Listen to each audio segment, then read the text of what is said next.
Okay, well, blessings and good morning. And so I do have a Tov Devar. This is an interesting, I didn't look to go in this direction, but sometimes you never know where the Ruach's going to take you. But in the reading for today, I was checking through what was the readings, and one of them, of course, struck out to me was in Ephesians. It's Ephesians 1 through 14, and I started to read it. But I've learned, sometimes a hard way, that you have to check the translations. You just can't check what you're reading on the surface. I love to go back to the Hebrew words and the Greek words and find out what really is the root here, because these translations are pretty much out of oil. And I had a major discovery, so that's what I want to share.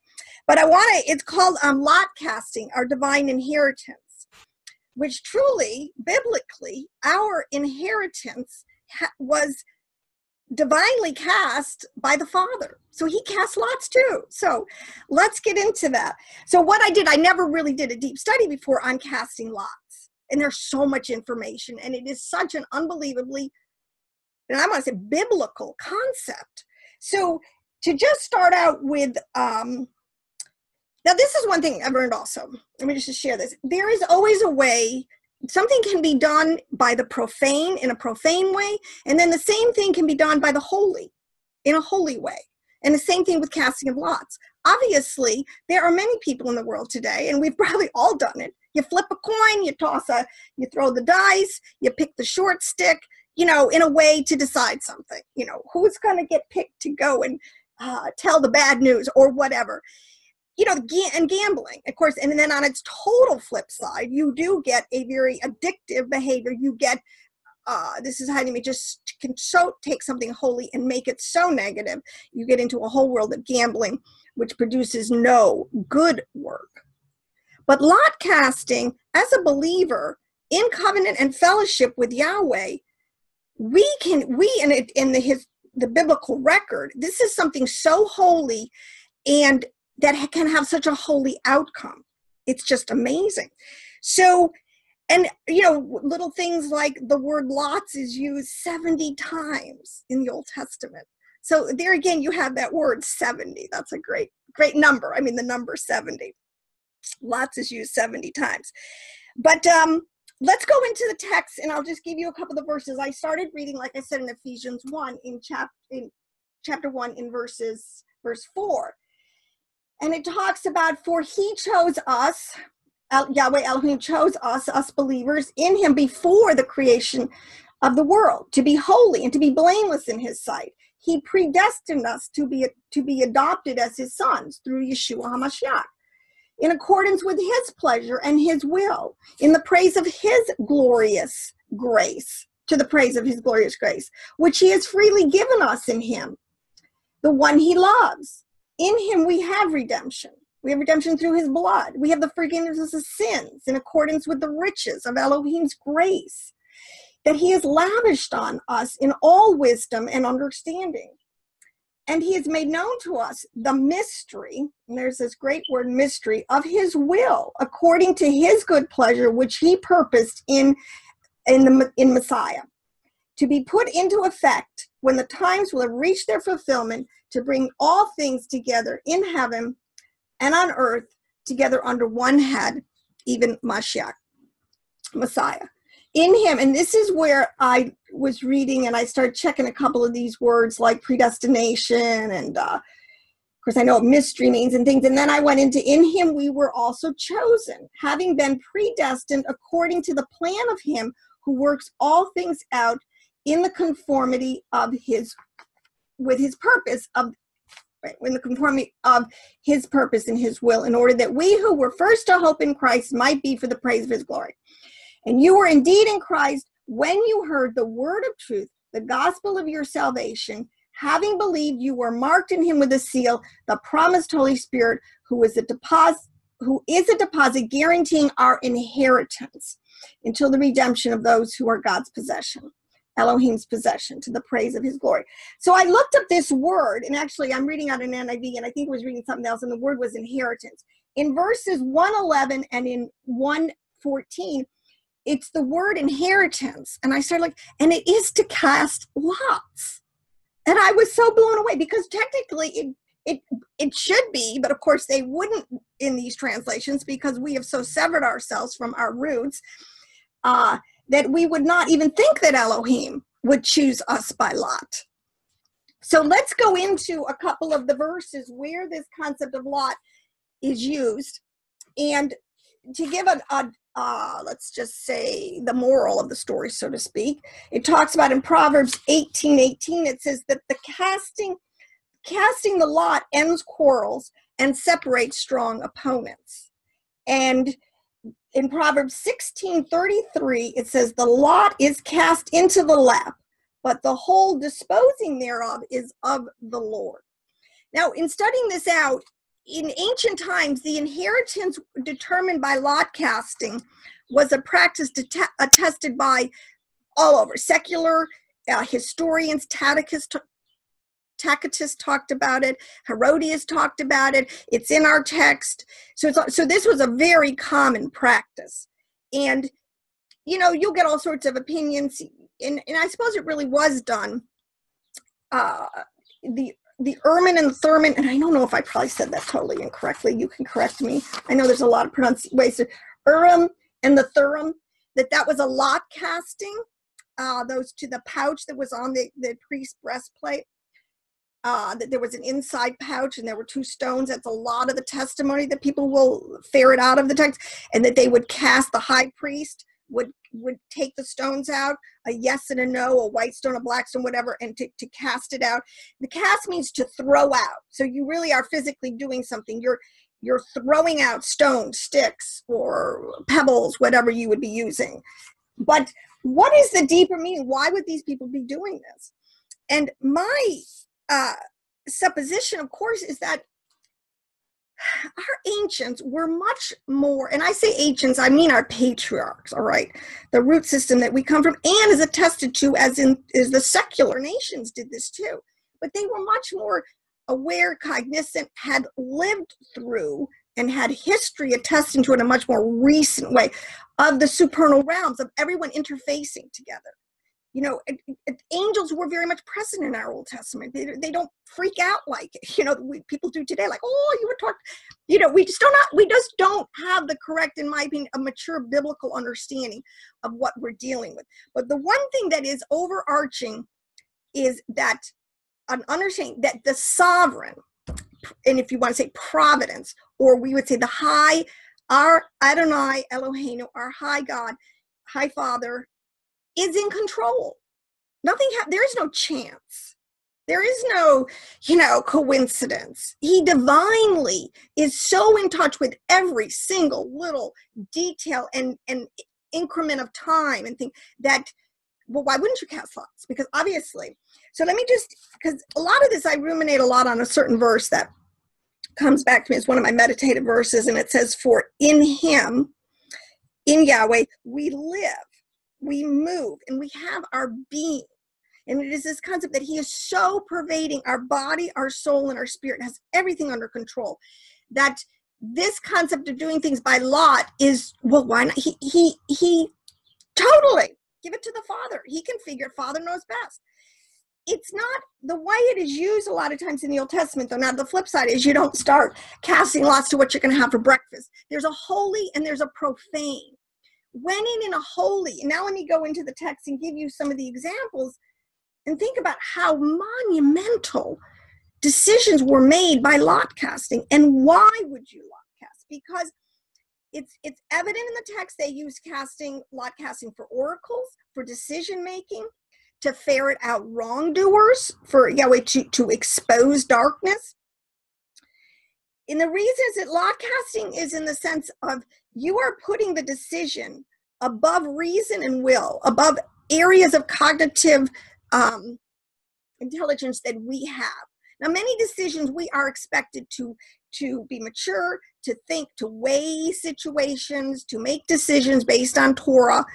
But there are times, and there biblically has been times, where when you need a level of fairness and impartiality, something where no bribe can come through, this is totally going to establish the will of Elohim in the presence of all present.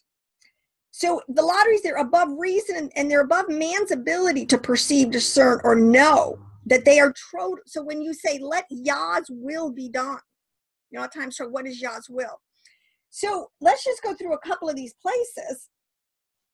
First of all, let's see, let me find my spot. Okay, so the main one, the land was appropriated to the 12 tribes once they got, quote unquote, into Canaan, into the promised land by law.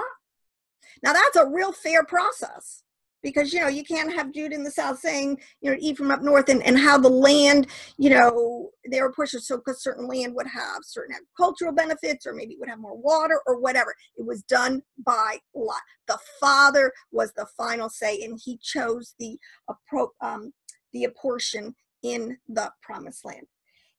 It's also used in this concept with the high priest of the two goats that on Yom Kippur, the scapegoat.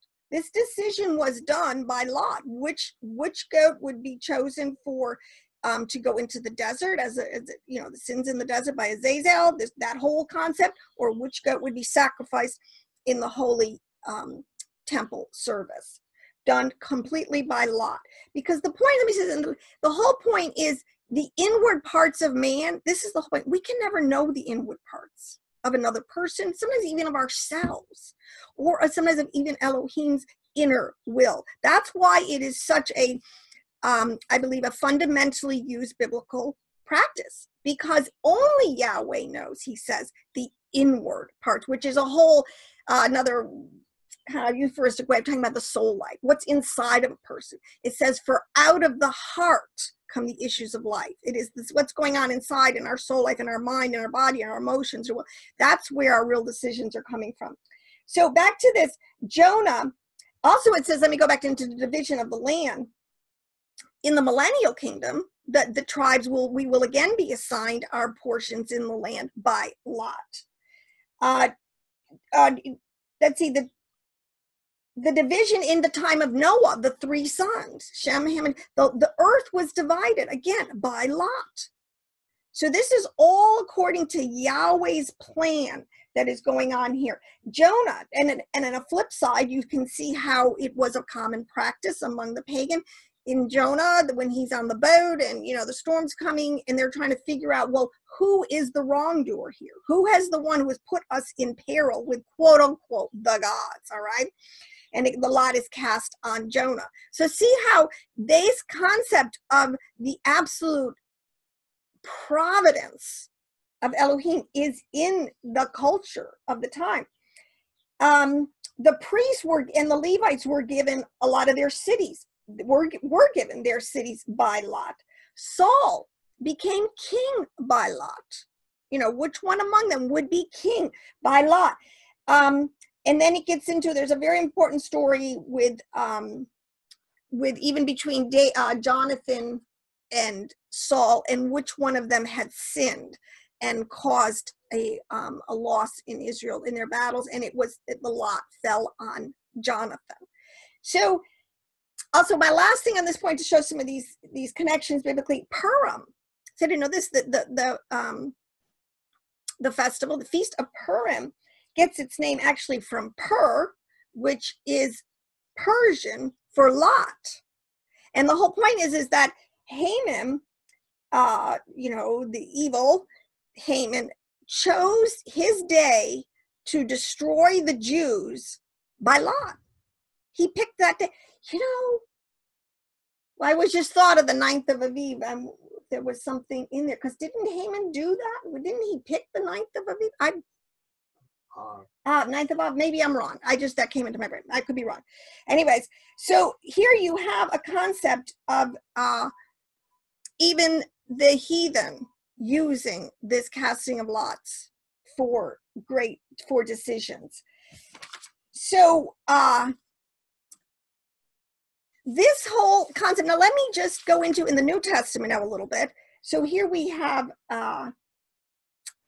Matthew 27:35. This is an interesting it's a messianic prophecy, but it talks about in Matthew 27:35 that having crucified him, they divided his garments, casting lots. This is the point, that at the crucifixion, Yeshua is there, and they're dividing up his garments, his belongings, whatever was in that concept, what was going on, by lot.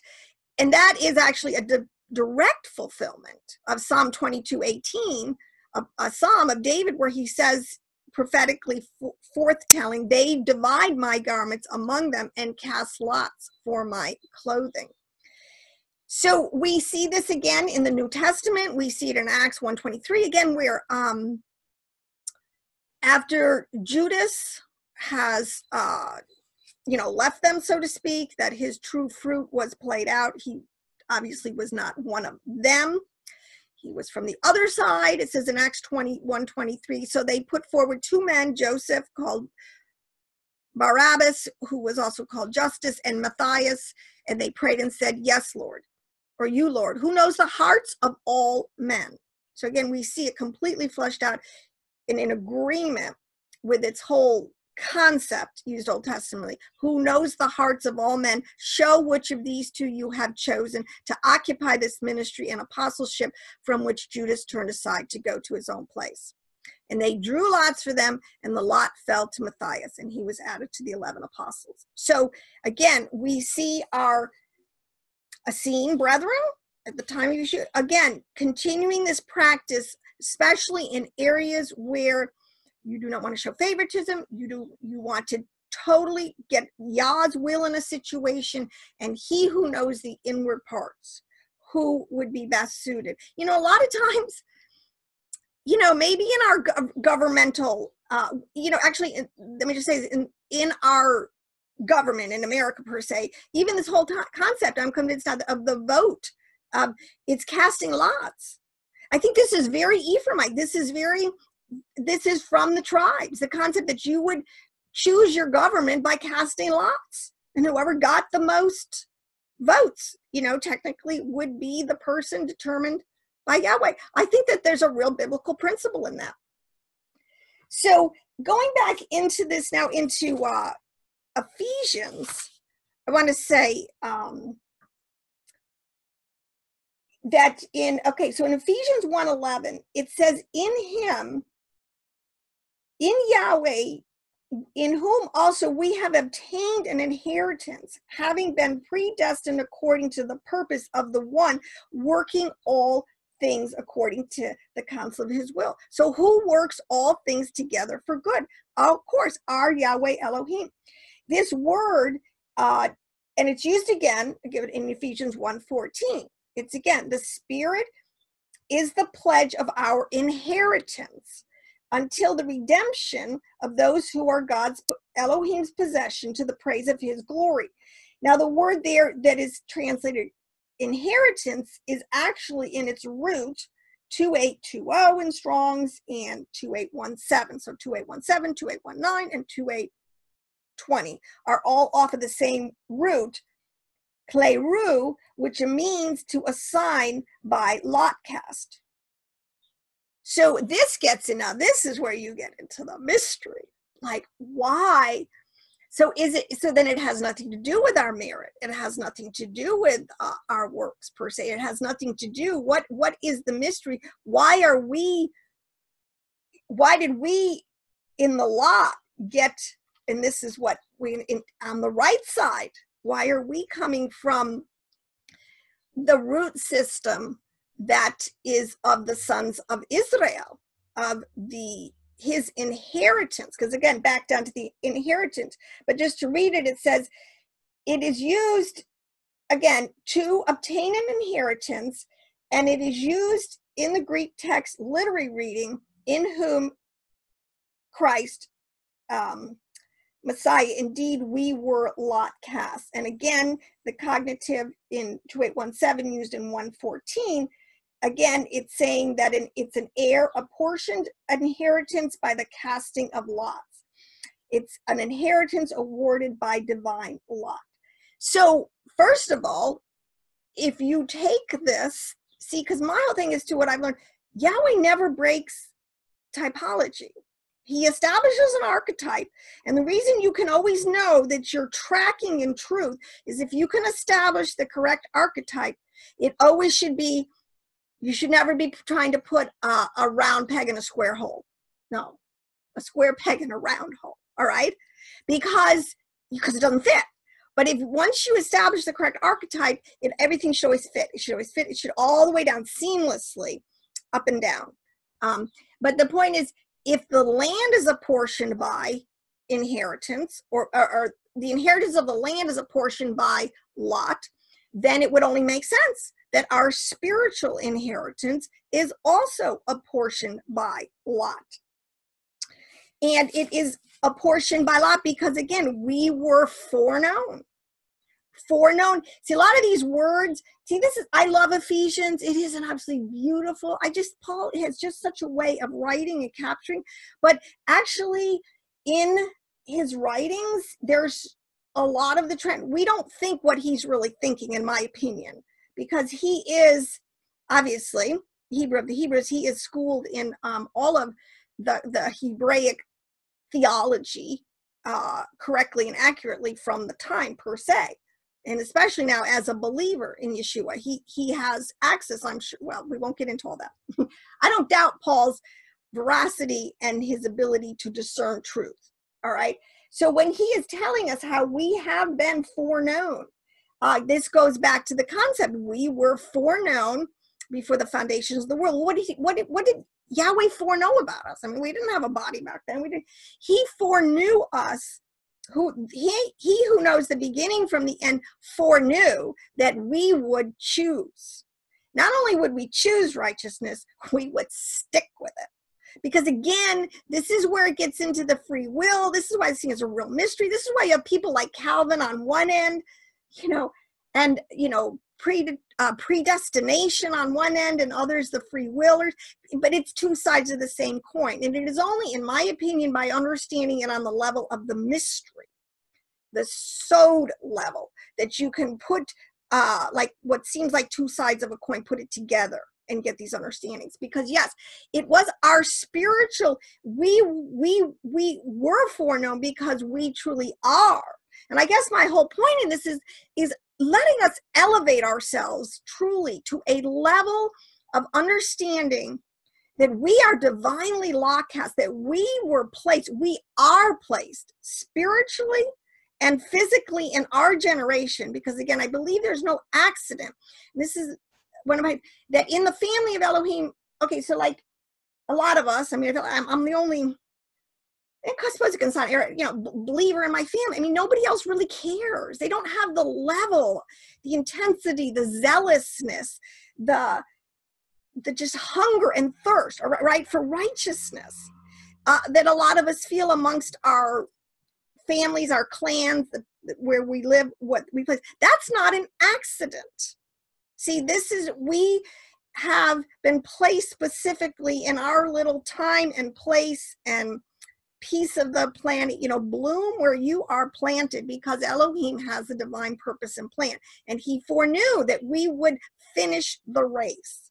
So I'm saying, and we need to really believe in a much deeper level and with the ability to manifest like a true son of Elohim. No, I am in him. I have been lot cast with the Father from before the foundations of the world. My soul comes from and is going back to its root system as a son of Israel, which is the Father's inheritance. Remember, Israel is his inheritance. All right. So it has really kind of opened up to a much larger, the vista that, again, in him we live, we move, and we have our being, not only in this life, in the life to come, and in the life that we came from. See, Ayur, Aye, Ashur, Aye is truly the greatest name encapsulating our Yahweh Elohim outside of time. I am the name. He's outside of time. He's in time. He's before time. He made time. I mean, the whole thing. So with that being said, I did want to go into one last little, do I have a little bit of time? 5 minutes, maybe, to say this, because when you get into the mystery level, there's a lot of things I think that that let's say Paul or the writings and the texts are saying to us on much deeper levels. I think a lot of the way it's read today, it's just a lot of Christianese. It's sort of an intellectual gospel. These words are just Christianese words, predestination and foreknowledge, and we don't really have the big picture of the supernal realities. And I want to just end by, when I was reading a couple of articles, there was at the bottom of some of them, people made comments, and I had to, this comment I have to, because it's so the mindset that I once would have had. Praise Yahweh. Growth is a great process in this, but let me just read this.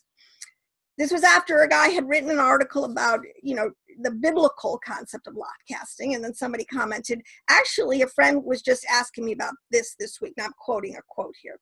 My answer is that casting lots is not biblical now, all right? This is this person's opinion. While this was commonly done in Old Testament days and during the early part of the New Testament, it is no longer the way we determine God's will today, okay? People during the period of time didn't have people during that period of time, Old Testament time, right, didn't have the Spirit, the Ruach HaKodesh, okay, a completed Bible, nor a personal relationship with God. We have, or can have, all of these by placing our trust in Jesus Christ as our personal Savior from sin. With the Holy Spirit and the Bible to guide us, we do not need to cast lots, lay out fleeces, or draw straws to determine God's will for us. In fact, doing so might be considering tempting the Lord, which we are cautioned not to do. That was by Joan. But see, this is my issue in this. How did the apple cart get so flipped up that now we know we have, quote unquote, the completed Bible, when in actuality, I think most of us are, the canon that we use today in the Protestant world, let's say, is the least amount of biblical books that any generation has ever used or had access to in order for their teachings. The absolute least amount, 66 books. And that they had no Holy Spirit in the Old Testament time. I mean, this is the box that Hasatan wants to put us in and keep us in, so we absolutely do not see anything supernal, providential, or we do not see our Yahweh Elohim, Ayeh Asher Ayeh, in the way that truly does honor him and give him the glory. So, well, I'm not going to cast lot on what I'm going to do today. I think it behooves us, especially in the Yahad, maybe we do need to examine this a little closer, look at it in our government, our practices, and see how we do things, and just see where the Father takes us in all this in wisdom and understanding. So, shalom and blessings, brethren.